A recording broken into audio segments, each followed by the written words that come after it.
प्रिय छात्रों नमस्कार। एनसीईआरटी गणित कक्षा 10वीं में आपका स्वागत है। आज हम लोग प्रश्नावली 1.1 का प्रश्न क्रमांक 3 करेंगे, जिसमें दिया गया है किसी परेड में 616 सदस्यों वाली एक सेना आर्मी की टुकड़ी को 32 सदस्यों वाले एक आर्मी बैंड के पीछे मार्च करना है। दोनों समूहों को समान संख्या वाले स्तंभों में मार्च करना है। उन स्तंभों की अधिकतम संख्या क्या होगी जिसमें वे मार्च कर सकते हैं।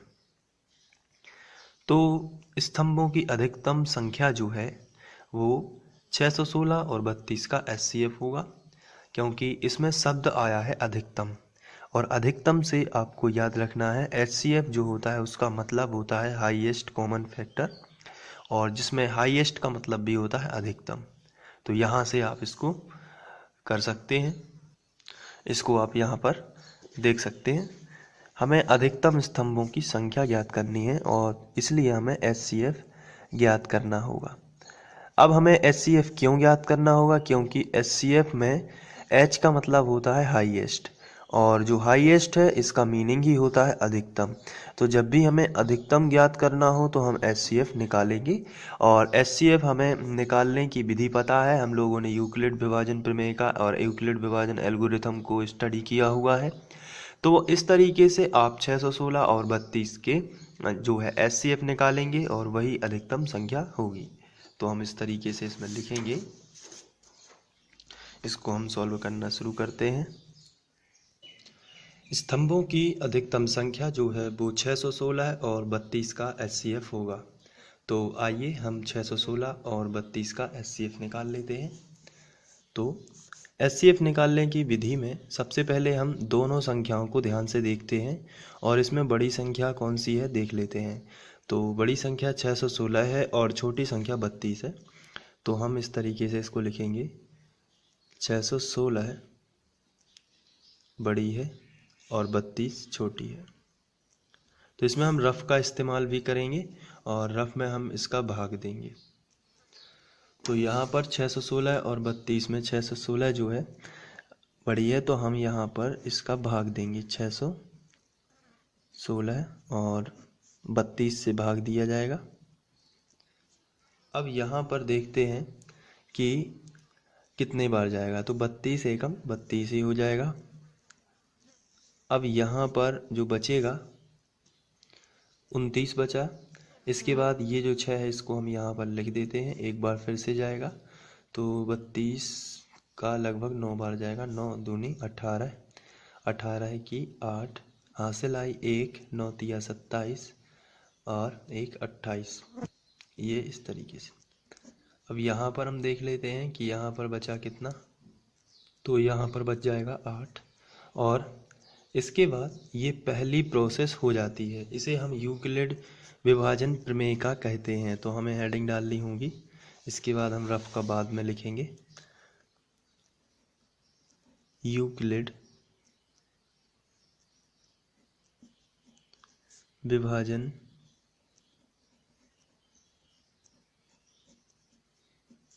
एल्गोरिथम से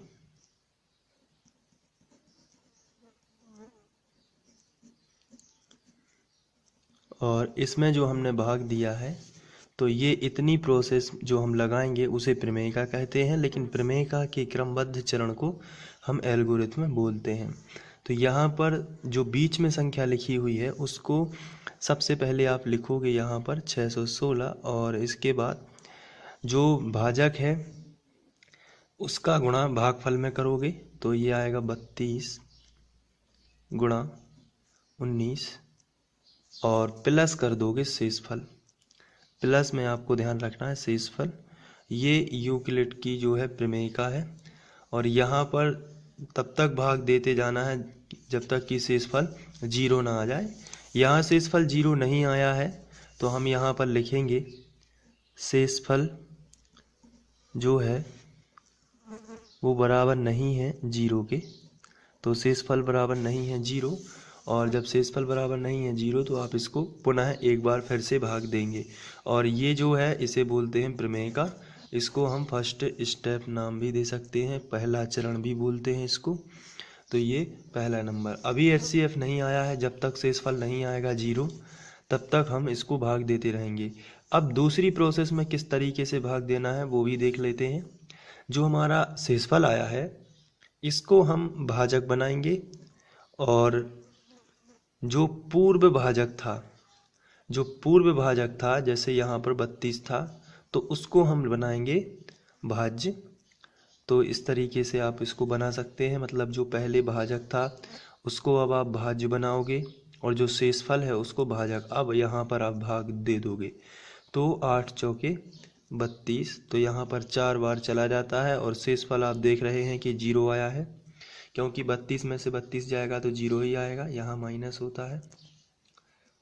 तो ये रफ कार्य है चूँकि। अब यहाँ पर हम सेकंड जो चरण हमारा दूसरे नंबर का बना हुआ है, यहाँ पर आप लिखोगे बीच वाली संख्या पहले लिखना है। जैसे यहाँ पर बीच वाली संख्या 616 हमने पहले लिखी थी, ठीक उसी प्रकार हमें बीच वाली संख्या, अब इतनी प्रोसेस में बीच वाली संख्या जो है वो 32 है, तो आप 32 पहले लिखोगे और इसके बाद जो पहली संख्या इसका गुणा आखिरी वाली संख्या में, यानी 8 गुणित 4 और प्लस में शेषफल आता है। जैसे यहाँ हुआ था पहली संख्या का गुणा आखिरी वाली संख्या, इसका मतलब ये होता है कि भाजक का गुणा भागफल में प्लस शेषफल, और ये भाज्य के बराबर होता है। तो यहाँ भी हम करेंगे वैसा ही बिल्कुल। तो हो जाएगा 8 गुणित 4 और प्लस में आएगा 0, ये शेषफल है। अब यहाँ पर आप देख सकते हो कि शेषफल आ गया है 0, तो जब शेषफल हम लिखेंगे शेषफल बराबर 0, जब भी शेषफल 0 आ जाता है तो ऐसी स्थिति में हमारी भाग क्रिया में जो भाजक होता है वही उन दोनों संख्याओं का HCF होता है। तो 616 और 32 का HCF कितना होगा 8, क्योंकि यहाँ पर शेषफल क्या आ गया है 0। तो आपको लिखना है अतः 616 और 32 का HCF बराबर 8 होगा। तो जब 8 होगा तो अधिकतम स्तंभों की संख्या भी कितनी होगी 8, इसलिए अधिकतम स्तंभों की संख्या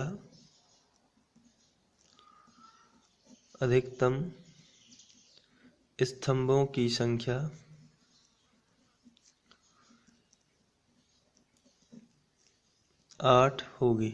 तो यहाँ पर अधिकतम स्तंभ जो हैं वो 8 बनेंगे और उसमें सेना मार्च करेगी। तो ये था तीसरा क्वेश्चन, और इसमें आपको ये समझ में आ गया होगा। और इस क्वेश्चन की यदि आपको नोट्स बनाना है तो नीचे डिस्क्रिप्शन में आपको लिंक दी हुई है, वहाँ जाके आप इसके नोट्स बना सकते हैं और इसको लिख सकते हैं। और लिंक पर जाकर या फिर आप साइट पर जाकर भी इसको लिख सकते हैं। हमारी साइट का नाम है mpstudy.com। तो आप यहाँ जाएंगे जब mpstudy.com, तो यहाँ पर आपको मिलेगा कैटेगरीज में NCERT, और NCERT में अब जब आप नीचे जाओगे तो क्लास 9th और 10th उसी में बने हुए हैं।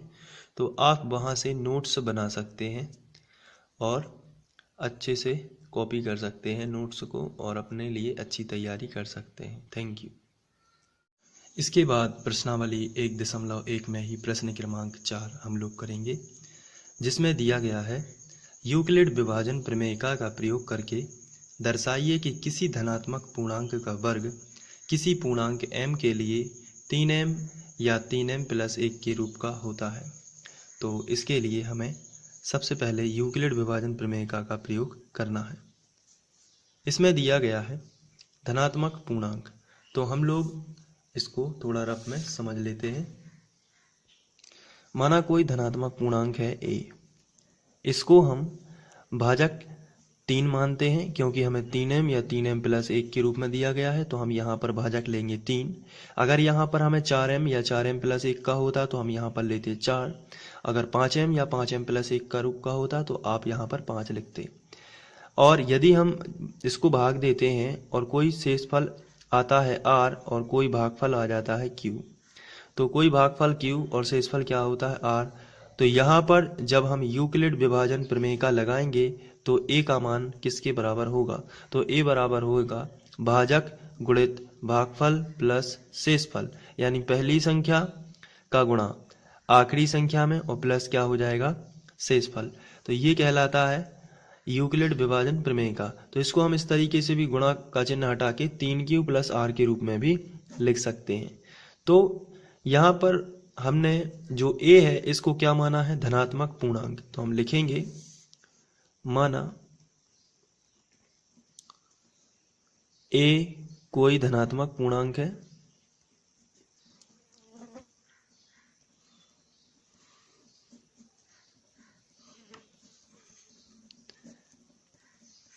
तथा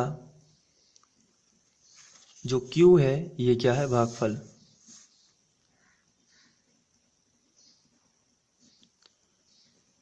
तो यहाँ पर हम जब प्रमेय का लगाएंगे तो इसलिए यूक्लिड विभाजन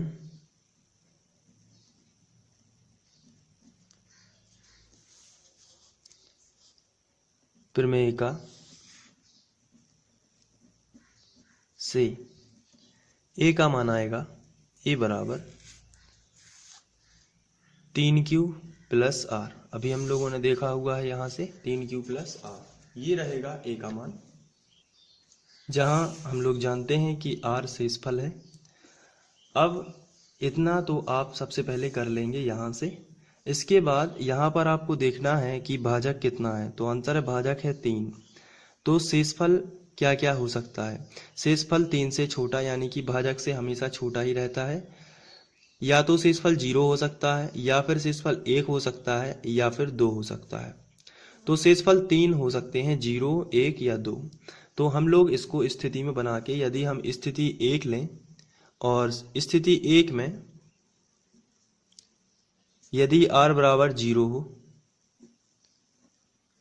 यदि r बराबर 0 है तब a का मान क्या होगा, इस जगह 0 रख देंगे तो a का मान कितना आ जाएगा 3q।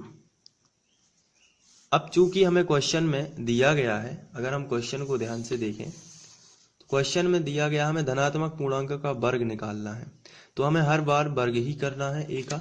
तो यहाँ पर यदि हमने देखें तो यहाँ पर लिखा है a बराबर 3q, तो हमें इस धनात्मक पूर्णांक यानी a का क्या करना है अब वर्ग। तो चलिए करते हैं, तो दोनों पक्षों का वर्ग करेंगे।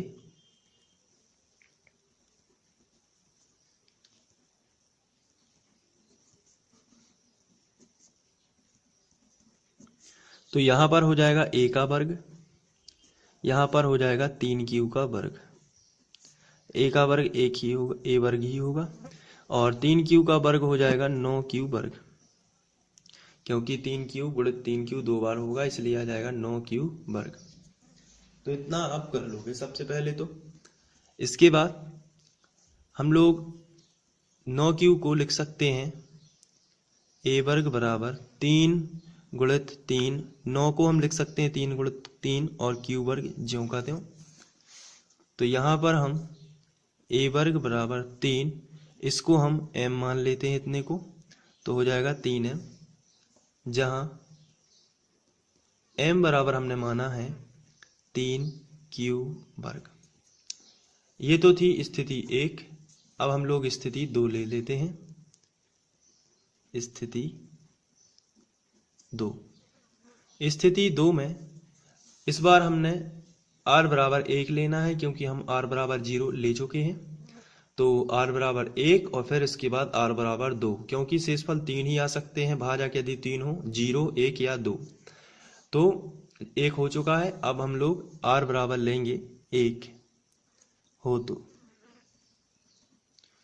यदि r बराबर 1 है तो इस वाले में हम यहाँ पर देख सकते हैं कि a का मान क्या होगा, a बराबर होगा 3q और r की जगह पर हम लिख देंगे 1। तो यहाँ पर हम देखते हैं कि हमें धनात्मक पूर्णांक का वर्ग चाहिए, इसलिए दोनों पक्षों का वर्ग करने पर दोनों पक्षों का वर्ग करने पर। तो यहाँ भी वर्ग करेंगे और यहाँ भी वर्ग कर देंगे, तो ये हो जाएगा a वर्ग, ये हो जाएगा 3q प्लस 1 का वर्ग। आगे बढ़ते हैं, ये हो जाएगा a वर्ग बराबर, इसमें सर्वसमीका लगाएंगे a धन b का वर्ग। तो ये जो सर्वसमीका होती है, यहाँ पर हम लिख देते हैं a प्लस b का वर्ग बराबर a वर्ग प्लस b वर्ग प्लस 2ab। इसको उसी तरीके से करेंगे, a का मान है 3q और b का मान है 1, तो a वर्ग यानी 3q का वर्ग प्लस b वर्ग यानी कि एक का वर्ग प्लस 2ab, तो प्लस 2, a का मान 3q और b का मान 1, 2ab गुणित में कर देते हैं b यानी 1। अब यहाँ पर a वर्ग 3q का वर्ग है, इसलिए हो जाएगा 9q वर्ग प्लस 1, यहाँ पर 2 एकम 2 और 2 तिया 6, तो 6q। इन दोनों में से कॉमन आ सकता है, इसलिए इन दोनों को साथ में लिख लेते हैं। तो a वर्ग बराबर होगा 9q वर्ग प्लस 6q प्लस 1। अब यहाँ पर हम यहाँ से 3 कॉमन निकाल सकते हैं, तो 3 और q दोनों कॉमन आ जाते हैं, तो यहाँ पर आएगा 3 त्रिका 9, यानी कि 3 बार भाग चला गया और q 2 थे इसके पास, 1 निकल गया तो 1 बच गया, प्लस 3 दूनी 6 और q बाहर निकल गया, प्लस में आया 1। यहाँ पर हम लोगों ने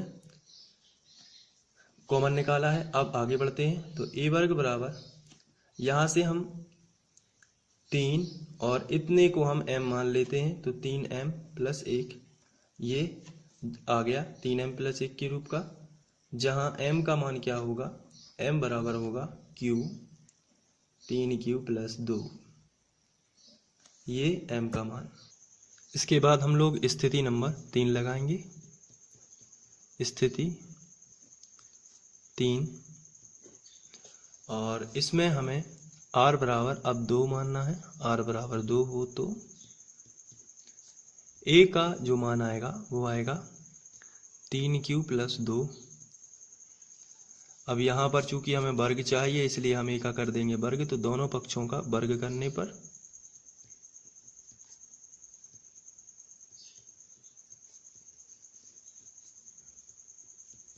तो यहाँ पर हो जाएगा a वर्ग, यहाँ पर होगा 3q प्लस 2 का वर्ग।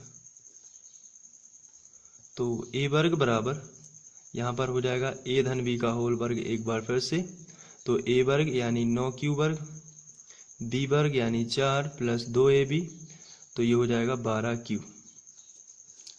2ab, 2 तिया 6 दूनी 12 और q।